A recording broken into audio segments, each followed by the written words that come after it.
The Temecula Valley Unified School District board meeting erupted when a woman in the crowd told a black man, "Get out of the country." The district gave in to the right-wing boogeyman of CRT, and thus they moved to ban it. It is asinine to ban CRT when it isn't even taught in any K-12 classroom in the United States of America.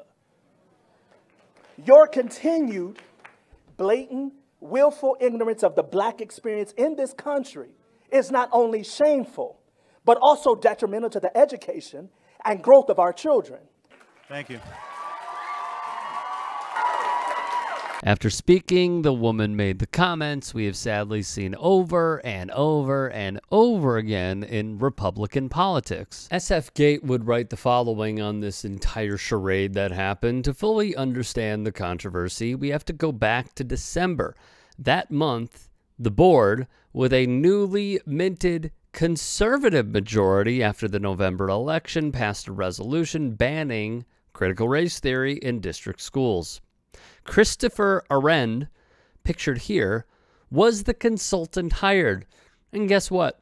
He was hired for a reason. He is strongly against CRT, and because of it, he'll be given $15,000 of taxpayer money. I had the chance to go to the district office and participate in a focus group on critical race theory with Chris Aaron leading the discussion.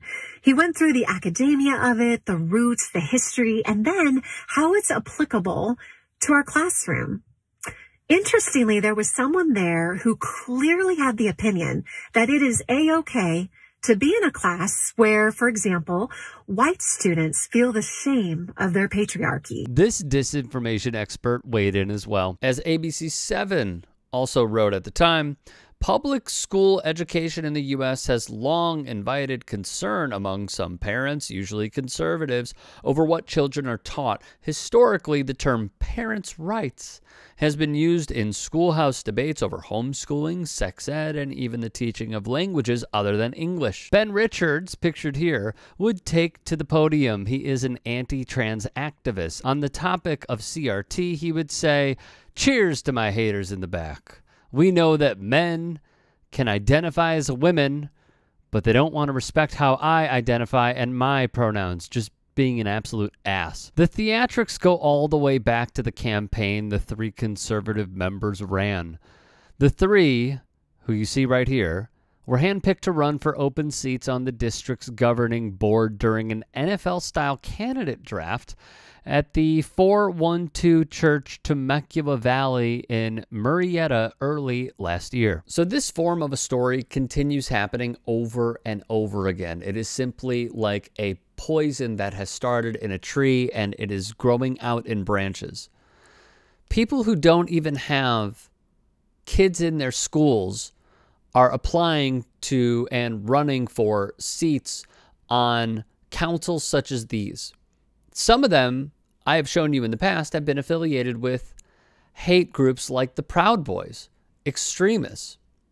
People who are homeschooling their kids want to have a say in public education, which just seems like a farce. So when I look at like, oh, critical race theory, like, there was a really great piece that John Oliver did that I highly recommend if you haven't seen it already about CRT. And you have all these Republicans who get their talking points and are in line step by step together to say CRT is bad because it teaches that white people are bad.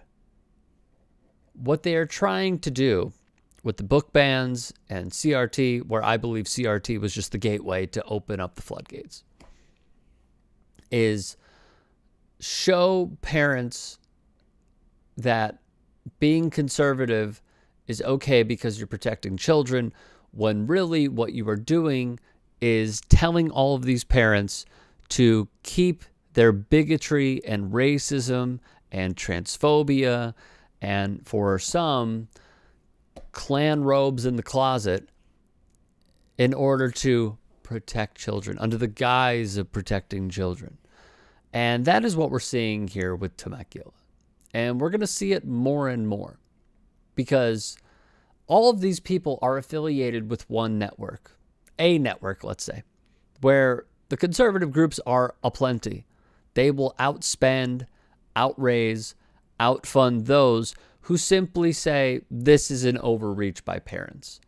And in the end, what the DeVosses and others have tried to do, the DeVosses who own the Orlando Magic along with Amway, what they're trying to do is say, let's get rid of public education and privatize it. That is where this is going. I hate seeing videos like these because those that are using the CRT boogeyman are absolutely full of it because they don't really know what it's about. And sadly, this continues happening over and over again, and I wish it would stop.